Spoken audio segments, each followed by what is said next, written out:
Yes, Burkina Faso has just received a new aircraft that they purchased. The aircraft is called Embraer 190. It is an 89. Sometimes history doesn't announce itself with fireworks. It just hums quietly through the sound of an engine. That's exactly what happened in Burkina Faso when Air Burkina's brand new Embraer 190 touched down in Ouagadougou. It wasn't just a plane landing. It was a nation exhaling after years of silence. The crowd cheered, phones waved, and for a moment, every Burkinabe watching felt the same thing. We're back. This wasn't about technology. It was about identity, about a country once called landlocked, proving it was, in fact, limitless. Because this wasn't just another jet, it was a statement, a declaration that Africa doesn't need permission to fly. And as those engines cooled and the flag shimmered on its tail, one question lingered in the air. Could this single flight mark the rebirth of African sovereignty, one runway at a time? Let's find out.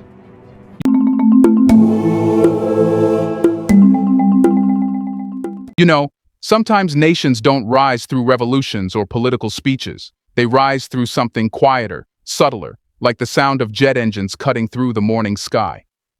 October 30th, 2025. Ouagadougou International Airport. The sun was bright, the air heavy with anticipation, and people were everywhere, waving flags, recording videos, holding their breath. And then, suddenly, there it was.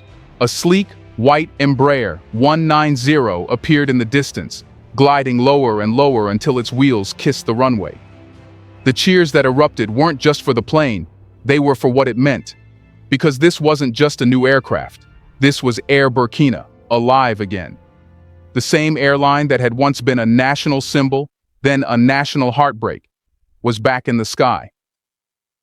The moment that the jet touched down, you could feel something shift in the air, a kind of collective sigh that said, "We made it." It wasn't about luxury or spectacle. It was about restoration. It was about reclaiming a dream that had been grounded for too long. And honestly, if you think about it, that moment said more about Burkina Faso than any press release or campaign ever could. Here was a nation that had been labeled landlocked for decades, as if that meant it was stuck. But that word, landlocked, it's such a lazy word. Because when you stand on Burkinabe soil and look around, you realize this country isn't locked by land, it's linked by it. Linked to Mali, Ghana, Niger, Côte d'Ivoire, and Togo. All these arteries of the continent connect through culture, trade, and now, through flight. Under President Ibrahim Traoré's leadership, Air Burkina's revival became more than an aviation project. It became a symbol of national resilience. It wasn't about competing with the world. It was about restoring faith and self-reliance. When that Embraer 190 taxied across the runway, the flag painted on its tail gleamed under the sun, a quiet but powerful message that said, "We don't need to borrow our wings anymore." And the people? They felt it. Some were emotional, others just stood in silence, recording, smiling, or nodding with pride. You could almost hear someone whisper, "Finally." Because it wasn't just an aircraft returning, it was confidence returning. For years, travelers had boarded foreign planes, paid foreign carriers, and watched their own airline fade away. But that day, when the engines roared to a stop and the doors opened, it wasn't just passengers stepping out. It was history walking back home. You see, this is what makes it so powerful. It's not about the technology of the plane. It's about what the moment represents. Sovereignty. The ability to move, to connect, to decide your own direction. It's about turning dependency into dignity. But of course, the question remains, how did this happen? How does a struggling national airline, one that had been written off and forgotten, suddenly find the strength and the strategy to fly again? To understand how Air Burkina rose again, you've got to rewind a little, back to the years when things weren't so hopeful. And it wasn't pretty. Air Burkina, once the pride of the nation, had slowly fallen into decline. Founded in 1967, it started strong, representing the optimism of a newly independent Burkina Faso. But over time, like many African state-owned enterprises, it was swallowed by bureaucracy, poor management, and an over-reliance on foreign help. The planes got older, the debts got higher, and one by one, the routes began to disappear. By 2023, it wasn't even an airline anymore. It was a memory. Flights were grounded, salaries went unpaid. Passengers tired of endless cancellations switched to foreign airlines. For a while, it felt like Burkina Faso had surrendered the skies altogether. The national flag no longer flew in the air. It sat folded away in hangars, gathering dust. The media called it the silent collapse. But for many Burkinabe, it felt personal, like losing a piece of identity. When your national carrier stops flying, it's more than a business failure. It's like your voice in the global conversation just went quiet. Then came President Ibrahim Traoré. Young, determined, and unshaken by old excuses, he looked at Air Burkina's situation and, well, he didn't see a corpse. He saw potential. To him, the problem wasn't that the airline had failed, it was that the country had been told it couldn't fix it. And that mindset, he decided, had to go. In March 2024, he brought in Zakaria Traoré as the new CEO, a man known more for getting things done than for making speeches. From the beginning, Zakaria's plan was different. "We don't need to impress the world," he said during his first press conference. "We just need to serve our people, and serve them well." Simple line, but it hit deep. Because that one sentence flipped the entire strategy upside down. Instead of trying to compete with massive airlines like Air France or Emirates, Air Burkina began to focus on what it could do: dominate regional routes and build consistency. The government backed the plan with practical support, investing in maintenance facilities, negotiating affordable aircraft deals, and reworking management structures to reduce dependency. And that's where the Embraer 190 entered the story. It wasn't about prestige or politics, it was about precision. The jet was perfect for short and medium routes, efficient to operate, and affordable to maintain. Behind the scenes, there was another layer of strategy: restoring public trust. Air Burkina started small: test flights, community engagement, even local hiring drives. They wanted people to believe again, not through slogans, but through service. And slowly, it worked. By late 2024, optimism was back in the air, literally. You could see that confidence returning to people's eyes. Suddenly, Air Burkina wasn't just a company anymore. It was a metaphor for recovery, for pride, for Africa's capacity to rebuild itself without waiting for Western approval. But that raises the next big question. Why the Embraer 190? What made this specific aircraft the backbone of Burkina Faso's comeback strategy? Well, here's where the story gets really interesting. Because you see, most governments, when they finally revive a national airline, they go for something flashy. Big Boeings, huge Airbuses, maybe even a leased Dreamliner to show the world, "Hey, look at us, we're back." But Burkina Faso didn't fall for that trap.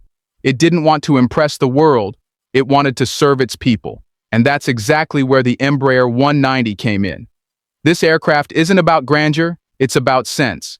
It's sleek but simple, small but powerful, with a capacity of around 98 passengers. The Embraer 190 doesn't need massive airports or long runways to operate, which is perfect for West Africa, where not every city has huge international facilities. It's the kind of plane that understands the terrain it flies over. Efficient, reliable, and flexible, it's built for short and medium-haul routes, the lifeblood of African air travel. You know, sometimes progress isn't about being the biggest, it's about being the smartest. Burkina Faso's leadership realized that its airline didn't need to go head-to-head with global giants. It just needed to dominate its niche. The E190 was ideal for exactly that.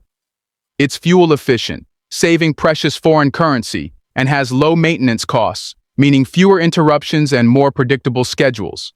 In short, it was the plane that matched Burkina's ambition. Not excessive, not humble, just right.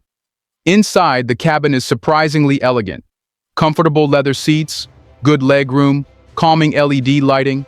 It's not luxury, but it's dignity. The kind of environment where a Burkinabe passenger can sit back and say, "Yeah, this feels like us."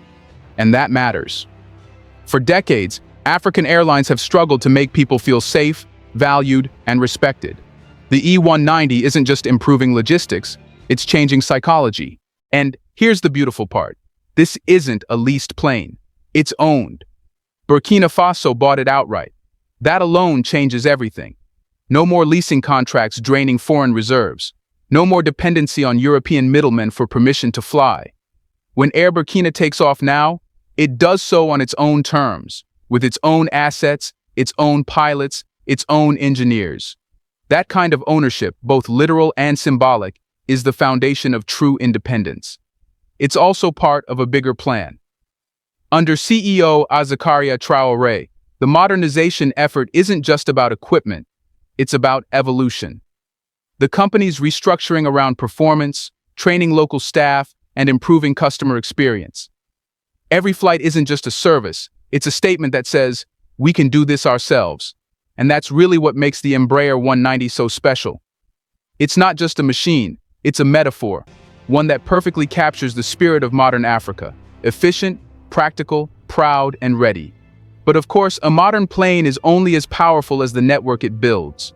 Which brings us to the next question: how does Air Burkina's modernization affect Africa's regional connectivity, and can it truly challenge the old colonial flight systems that still dominate African skies?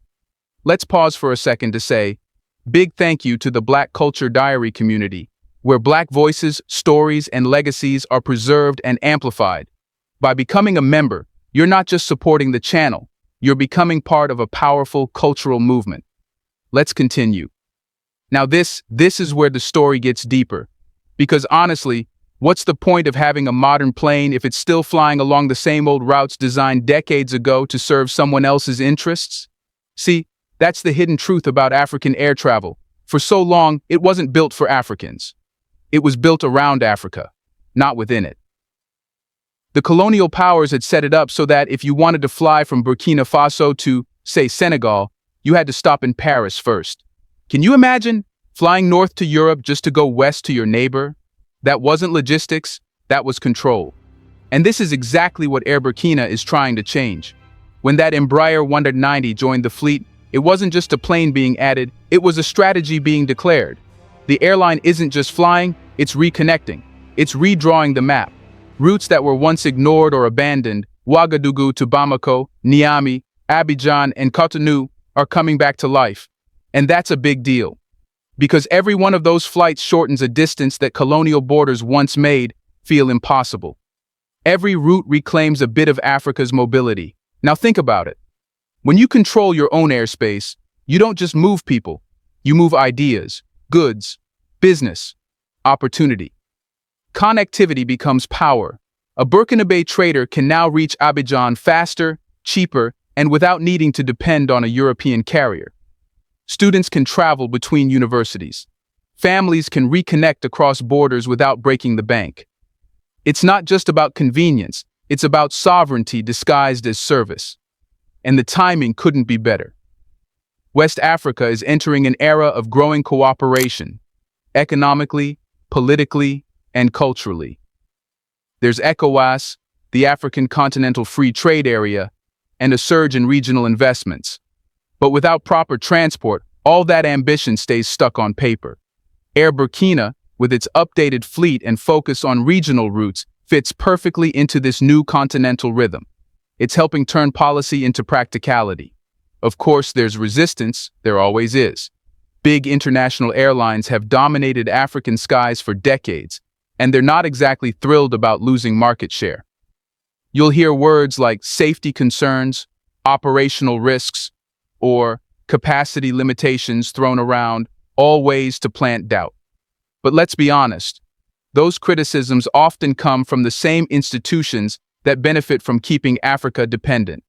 Burkina Faso's stance, however, is refreshingly clear. Partnership, yes. Dominance, no. Africa isn't closing its skies, it's just reclaiming them. So, when an Air Burkina jet takes off from Ouagadougou and lands in Dakar or Lomé, it's not just a flight, it's an act of defiance, a quiet revolution that says Africa doesn't need to orbit around Europe anymore. The continent can build its own gravity. But all this ambition still faces one big question.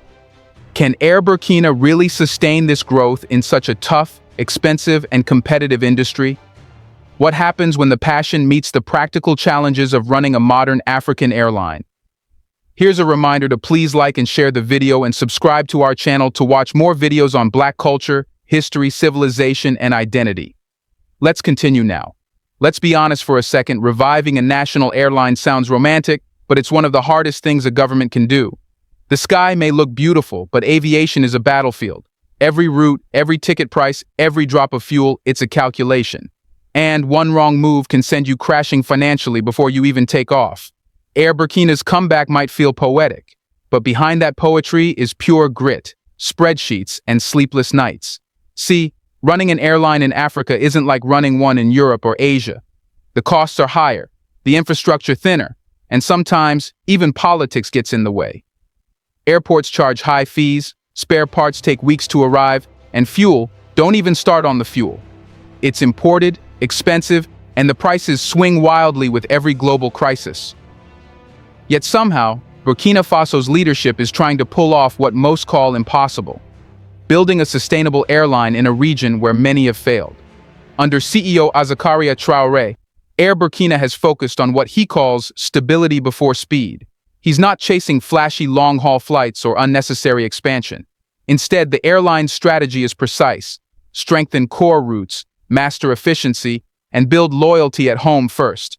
In other words, learn to walk again before trying to sprint. And that's smart, because many African airlines collapsed by trying to do too much too soon. Burkina Faso's approach feels different.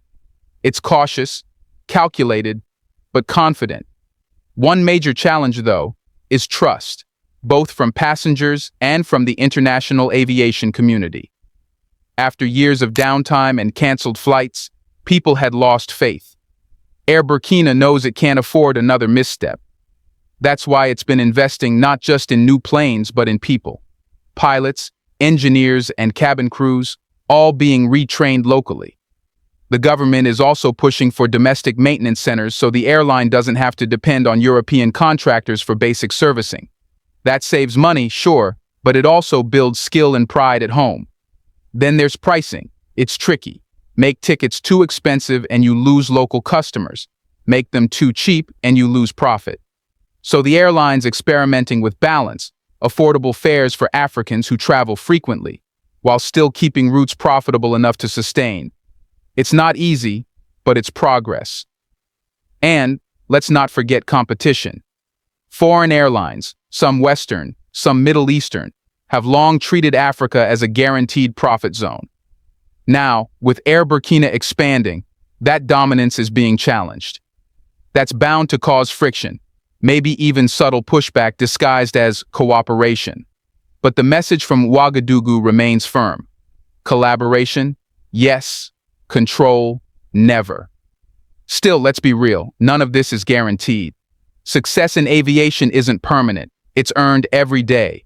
One bad year, one fuel crisis, one internal misstep, and the dream could wobble.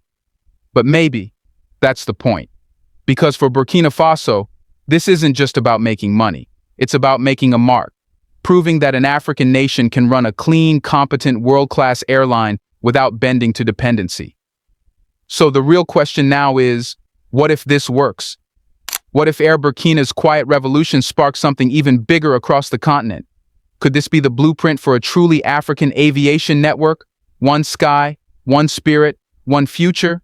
If you step back for a moment and look at the bigger picture, you start to realize that Air Burkina's rebirth isn't just about one country finding its wings again, it's part of something much larger. You can feel it, can't you? There's this quiet shift happening across Africa. You hear it in the hum of new engines in Addis Ababa, the echo of departures in Kigali, the cheers of arrivals in Dakar. Slowly but surely, African skies are being reclaimed by African hands. And honestly, that's something the world didn't expect. For decades, Africa was told that it couldn't sustain its own airlines. Too risky, they said. Too expensive, they insisted. But what's happening now, what Air Burkina has sparked, proves the opposite. It shows that African countries are done playing passengers in their own story. They're writing new flight plans, connecting themselves on their own terms, one route at a time. Ethiopian Airlines may be the giant, the continent's aviation elder, but now others are joining the constellation. Rwandair is building a reputation for precision and professionalism. Air Senegal is pushing boundaries across West Africa. And Air Burkina, with its compact, efficient Embraer 190, has become the symbol of revival in the Sahel. Each airline carries its own rhythm, its own story, but together, they're composing something powerful, a continental chorus of confidence. Imagine what this could mean. A student in Ouagadougou can fly to Accra to study. A trader from Bamako can reach Cotonou in hours instead of days. A Burkina Faso engineer can take a direct flight to Kigali for a conference without setting foot in Europe. This isn't just about convenience, it's about integration. Every new route shortens a distance that colonial history once stretched. Every partnership between African carriers strengthens a bond that foreign powers once divided. And here's the deeper layer. This isn't just about planes, it's about philosophy. When a Burkina Faso pilot flies an African-owned jet across West African skies, that's not just a flight, that's sovereignty in motion. It's proof that independence isn't just a day on a calendar. It's a practice, a living, breathing action repeated every time a takeoff clears African airspace without needing foreign approval. Of course, there's still a long way to go. African aviation needs more infrastructure, more training, and more cooperation. But that's okay. You can feel the momentum. It's not being forced by donors or dictated by outsiders, it's growing organically, from within. Because when Africans trust their own systems, their own pilots, their own companies, that's when transformation truly begins. So next time you hear the sound of an aircraft slicing through the skies above Ouagadougou, just pause for a second. Look up. That's not just Air Burkina, that's Africa's rebirth, painted in red and green, defying gravity and history all at once. It's the continent saying, we're not waiting anymore. And as that Embraer 190 disappears into the horizon, leaving its echo over the Sahel, you can't help but think, maybe this isn't just an airline comeback. Maybe it's the first chapter of Africa finally owning its skies, its future, and its destiny. Do you think Africa is finally ready to control its own skies? Let us know in the comments section. Can one nation's courage to fly spark a continental transformation? Do you want to watch more videos like this one? If so, subscribe to our channel and press the bell icon next to it. We have decided to bring videos on something nobody talks about: the Black culture, civilization, history, and evidence about how glorious Blacks have been. Thanks for watching, and until the next video, stay tuned.